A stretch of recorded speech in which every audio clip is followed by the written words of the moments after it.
Welcome to Grace to Endure. In this video, we're going to look at how Babylon will use not just sex, but also sorcery to gain control of the entire world. We're going to look at Babylon's past and what she's been doing with sorcery from the past, and look at kind of some context of Babylon. And then we're going to compare it to what this word for sorcery means, which is going to surprise you, I think. And I think it coincides with this idea of promising health. And so let's take a look at what this word sorcery really means in its context of who Babylon is and what Babylon promises. Let's take a look at Babylon's past in Isaiah 47. Now, in order to fit it on the page, I had to break it up and just grab certain important parts to show us that this is still the same kind of mentality and belief system and actions that we see in Revelation 17 and 18. So even though Babylon has ebbed and flowed throughout history, the mentality, the mindset, the ambition, the beliefs it's still the same. It's just kind of ramped up near the end when they're finally given more power. So I want to just draw your attention to quite a few things here. So let's get started in Isaiah 47. Verse 1 says, "O virgin daughter Babylon," and that's just for you to see the context of who it's addressed to. And then in verse 5 it says, "For you will no longer be called the Queen of Kingdoms." Of course, we see in Revelation 17 that she has royal power over the kings of the whole earth by the end. Okay, so this is what she's been wanting from way long ago, even ancient times. Okay, let's keep reading in verse 8. "Who says in your heart, I am, and there is no one besides me." So this is a claim to having all that is needed and necessary, self-sustaining. Okay, so this is, of course, a lie, because only God, only Jesus is the great I am, right? And so to claim this is really a claim for deity, right? It's a claim to be God or in the place of God, or God isn't necessary, one of those. So then let's keep reading. "I will not sit as a widow, nor know loss of children." Now, this goes back to literally the very origin of Semiramis herself, which is who this mother queen of Babylon first was in ancient, near the Tower of Babel time frame. Okay, now I go into this in great detail in other videos that I've done, so I'm not going to go into that now, but this is what that's a reference to in its very beginnings. But for sure, the claim is still there. They have, the Babylon entity or group of people have this idea that they're not going to have loss, and if you follow after them, they can not only sustain themselves, like I am and there is none other, but they can also sustain you. So all the people who follow after her are also sustainable. Like, she can sustain them, she can keep them alive. There will be there's promise of health here, right? But look what God says in verse 9. "But these two things will come on you suddenly in one day: loss of children and widowhood." And I believe this is a reference to what is going to happen in Revelation 18. Because we read in Revelation 18 that there is coming a day when this city, this royal city that will have power over the kings of the earth, eventually will literally be burnt by the 10 and the Antichrist. Okay, they're going to expose Babylon, and they're going to burn the part of Babylon that they want to expose to the ground. Okay, and so it's a lie. It's an empty promise of health that she cannot give you. Okay, now let's keep reading. "They will come on you in full measure, in spite of your many sorceries, in spite of the great might of your spells." So she uses sorcery and spells that are many and in great might, extremely powerful. So I want us to keep that in mind as we see the New Testament Greek word that God uses to explain what these sorceries are. Because remember, there's many of them and they have great might. Let's first start out by reading Revelation chapter 18 and verse 23, at least part B. All of this will happen, and just for context, all of this that's just been explained previously in this chapter is the destruction of Babylon, or at least part of Babylon. All of this will happen because your merchants were the nobility of the earth. Let's pause right there. The nobility of the earth are the merchants. That's kind of interesting. It seems like there might need to be a change between now and then, because I don't think that we would say that quite yet today. But as of this particular time in history, the merchants will be the nobility of the earth, and this has to do with what causes the destruction of this system. Because all the nations were deceived by your sorcery. So, how many nations? All of the nations. I have this underlined because it's important for us to realize this is one of those verses that I use to describe how Babylon is going to be far reaching over the whole compass of the whole earth. It will actually reach into all the nations. So, how will all the nations be controlled? Well, we already learned from the previous video in this series that the nations will be taken control of through sexual immorality, but now we can add to it that it's going to be sorcery. So let's take a look at what sorcery is.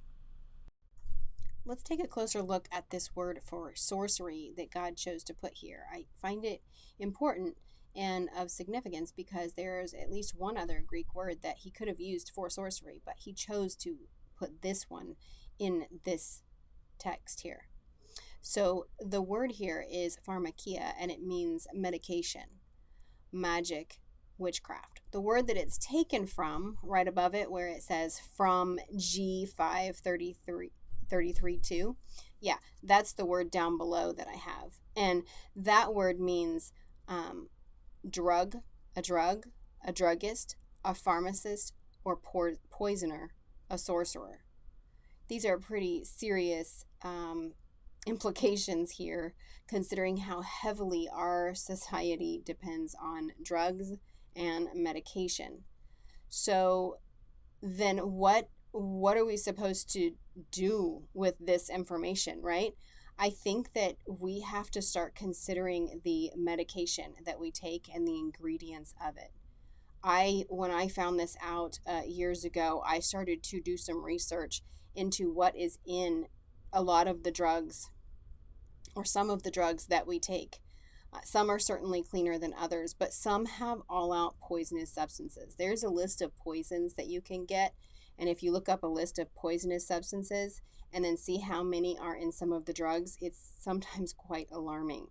So that's something to look at. Another thing to consider is the amount of, aborted babies are sold. Their baby body parts are literally sold to make and to test for drugs, many drugs, not all drugs, but many drugs and vaccines, both in the testing and the making of them. This is something that we need to consider, and I think we need to take it very seriously. Now, how could you use drugs to gain control of the entire world? I can think of a few. I'm sure you guys can think of some too. One way is if you feel like you need the drugs and you have to have them, you would be easy to control if you'll do anything basically to get that drug. Another way is if you're doing this and using this to control your children or your children's behavior. It makes them very docile and, more submissive. And oftentimes adults are using this now too, in order to alter their mind and make themselves more calm and to calm themselves down. This is not good because unfortunately it also makes you not alert and not prepared and not awake. And remember how the Bible says to us as Christians to remain alert and watchful and vigilant, right? So we do not want to be taking any medications that would dull our senses of any kind. So these are just some ways that it would be easier to control someone or a society that's on certain medications or drugs. So I do think that it's important at this time to start looking at ingredients and paying closer attention to what substances that you are putting in your body. Interestingly, in the book of Daniel, we see a interesting thing that I want to bring to our attention. I don't know if these two warnings are related. The idea that there will be stuff put in medication and some mixings and mixtures that could be poisonous or dangerous to humans. I'm not sure if that matches with this Daniel 2 passage that I'm about to show you or not, but the time frame seems to be very close in proximity, so I feel the need to point it out.